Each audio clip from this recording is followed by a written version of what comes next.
leak in the seal around the main hydraulic cylinder. So when you're getting ready to do this, whenever you're working on hydraulics, they always end up, the oil mixes with dirt and it gets caked on there really thick and it gets really hard to clean, but you need to keep the inside of your hydraulic super clean, even if the outside are dirty. So whenever you go to do a hydraulic repair, you always want to make sure you want to clean off around where the hydraulics go really good.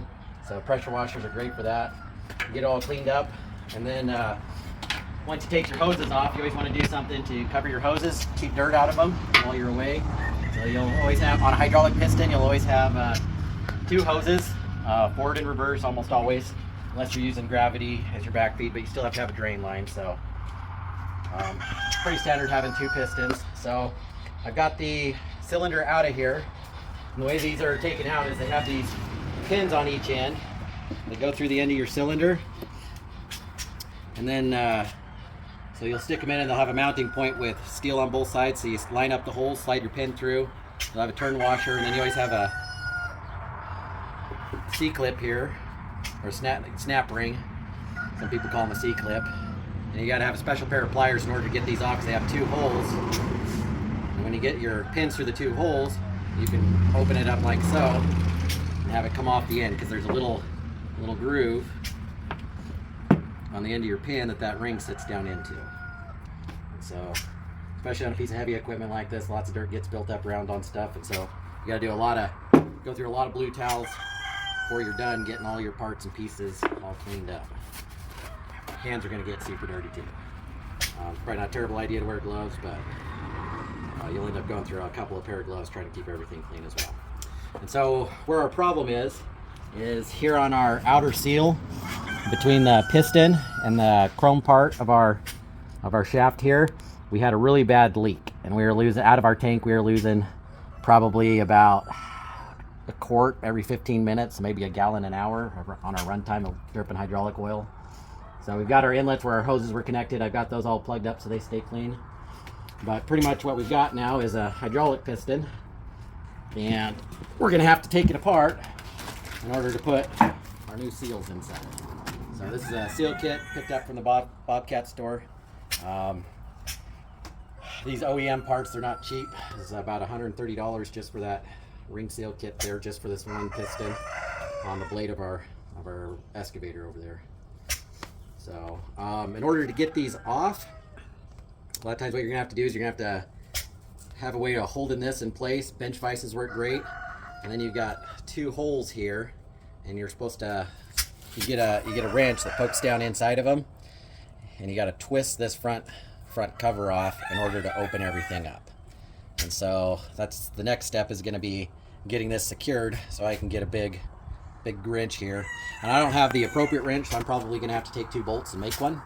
But they're not too hard to make. You just need a little bit of plate with a notch here, so it'll come around, and then you find 2 bolts that are about the right size that'll poke down in there.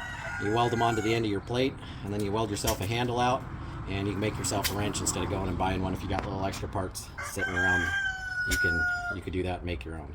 So whatever kind of piece of scrap steel you have, you don't have to change these that often. So unless you're running a shop, it's really not worth buying the tools to open these up all the time. So that's where we're at now. This is some scrap pieces I've got over here. Probably long enough to give me enough leverage. And I'm going to weld them together like this so that they're a little bit wider. And then I will notch out so it can go around the chrome part of our shaft. And then I test fit these bolts right here. And I'll take these bolts and weld them off onto the end. So they'll go down into those 2 holes at the appropriate spot. And then I can use this as my wrench. And I'll probably, I'm going to torque it on pretty good. I'll use an extra piece to kind of reinforce here, especially since they're so short. But basically this is how I'm going to make myself a wrench. I need to go here. Off each side.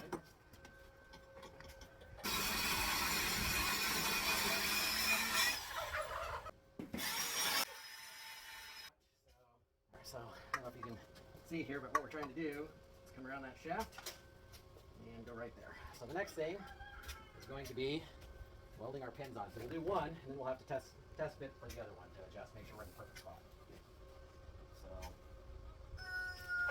all right. So I don't have my bench vise set up yet, but right here, this is where this cylinder actually goes, and you got nice firm welded spots in here. Slid the pin back in, You can see right here how it kind of pulls out, slides in. So that's the pin. So now it can't turn side to side because it's sandwiched in there. And we can stick our wrench on, and I'm gonna need to shorten those up. They're too long. All right, that's better.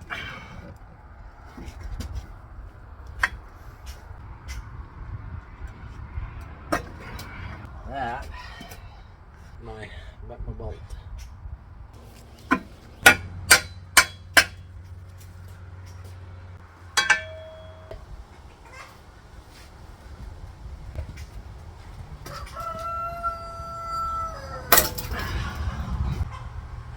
This is reversed.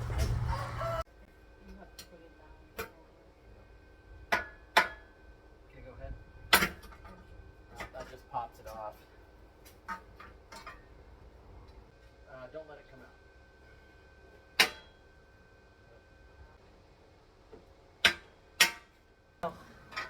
That's what we wanted it to do.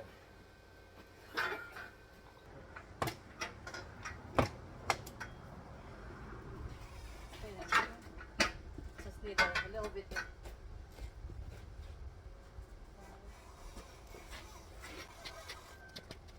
Take it out.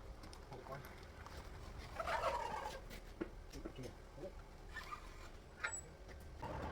The last one, so you got all undone. You pull her up.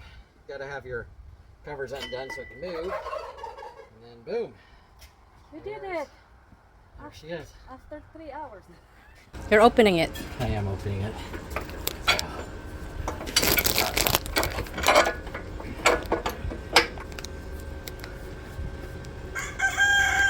So one of the things I didn't realize is that this is a locking nut. So it's not quite perfectly threaded. So when you screw it on, it's really hard to screw on and screw off.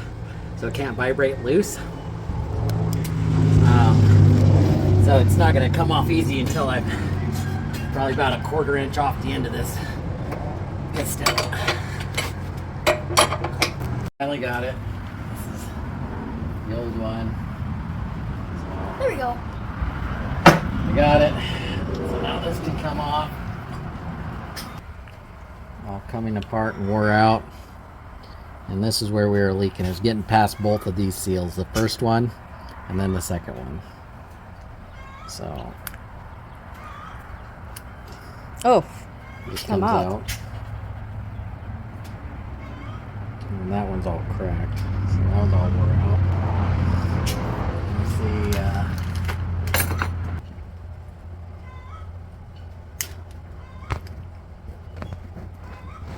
So this one has some springs and stuff in it to keep it in place. It's kind of a bugger to get out. See how it was all cracked and stuff. And then just over time, the back and forth and back and forth and back and forth kind of wears. So it just gets worn out from the back and forth motion real slowly. But for now, before I take that too much farther apart, I need some towels. So I'm putting everything, yeah, I finished it. Sorry, we were busy and I was wanting to get this put together tonight. So the last thing you got to do is these, when you put these pins back in, I had them all cleaned off. So right now they're bone dry. And so in order for them to run smooth and not wear out, once you put them back together, you got to put a healthy helping of grease. I'm probably gonna have to put right close to 10 pumps in here. All right, and so you can kind of see right here on the side, it was coming out on the side, so we got plenty there. Put some in here too.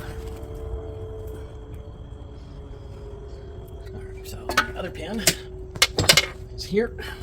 So we lift this up, and then you want to make sure for sure that you haven't hooked your hoses up.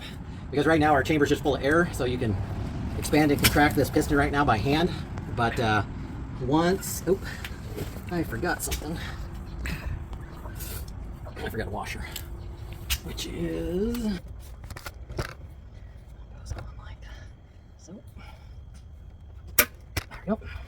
Snap ring. All right. So those are back together. Now I need my wrenches. I'll start with this guy here. So one of the things we're going to have to do is bleed these lines. Let me hook this back up a little bit. Get the air bubbles out. And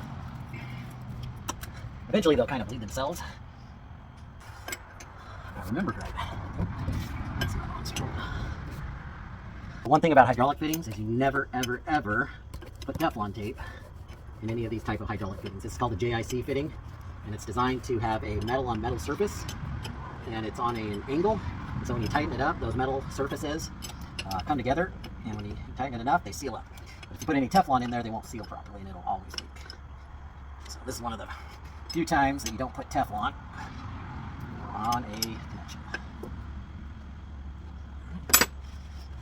And whenever you do any kind of new fluid plumbing, you always want to make sure you clean off any excess fluid before you start up. That way you can tell if there's a leak right away.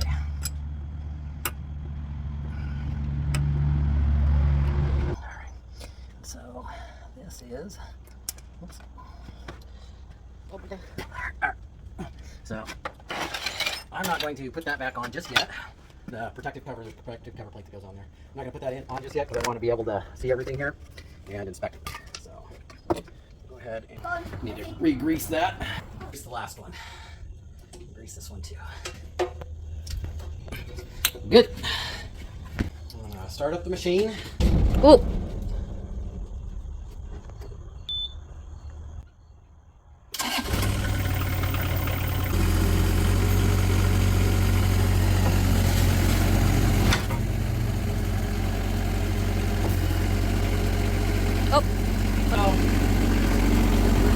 Look here, this is where it was leaking before, was around this seal. Like this is where we had it open, so we don't have anything here. Comes out clean, nothing here.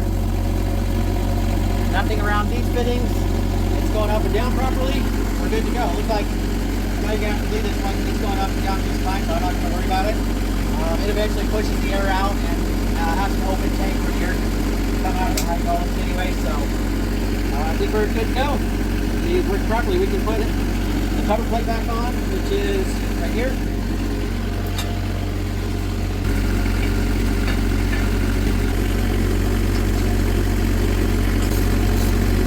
There should be all done, back together.